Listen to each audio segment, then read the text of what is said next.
Assalamualaikum warahmatullahi wabarakatuh. Selamat pagi anak-anakku semuanya. Apa kabarnya hari ini? Baik, sekarang pelajarannya adalah SKI. Nah, pembahasan kita pada kali ini adalah tentang Islam Nusantara, atau tepatnya bagaimana Islam masuk ke Indonesia. Mohon maaf, covernya salah penulisan ya, kebudayaan bukan kenudayaan. Baik, anak-anakku semuanya, bagaimana Islam bisa masuk ke Indonesia? Ada beberapa cara para ulama muslim membawa atau mengenalkan Islam ke Indonesia. Yang pertama melalui perdagangan, yang kedua melalui perkawinan, yang ketiga melalui pendidikan, yang keempat melalui tasawuf, dan yang terakhir melalui kesenian. Yang pertama melalui perdagangan. Jadi para pedagang muslim dari Arab membawa barang-barang yang didagangkan atau dijual, dan mereka singgah ke Indonesia sebelum meneruskan perjalanan menuju Cina.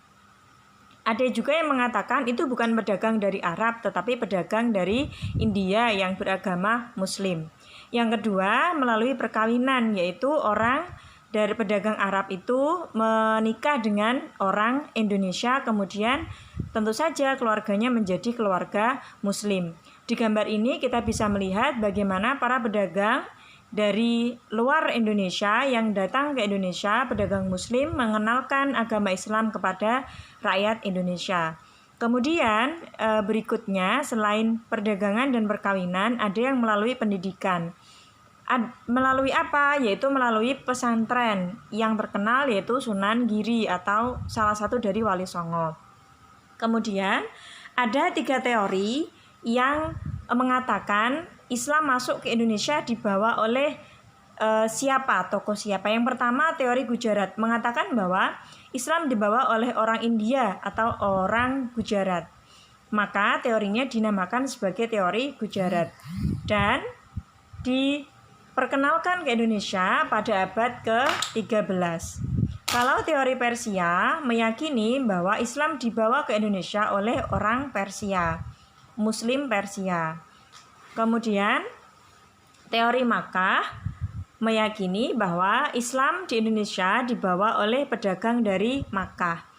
Apa tanda-tandanya?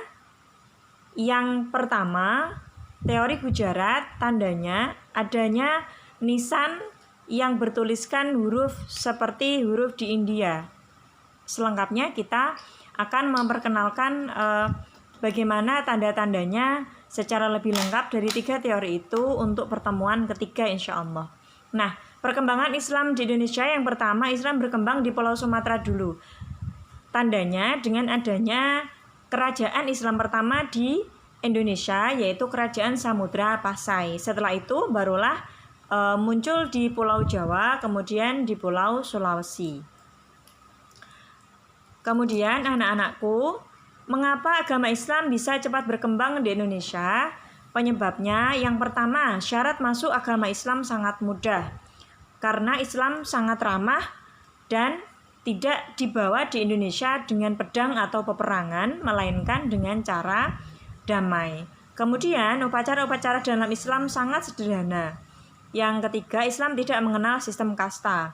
Karena tidak mengenal sistem kasta dan tidak membeda-bedakan derajat manusia, sehingga banyak rakyat kecil yang suka dengan Islam. Berikutnya, Islam menyebar di Indonesia disesuaikan dengan adat dan tradisi. Jadi, Islam tidak mengubah atau menghilangkan adat dan tradisi asli Indonesia, hanya menyesuaikan sebagian yang tidak sesuai dan diubah sedikit yang sesuai dengan agama Islam.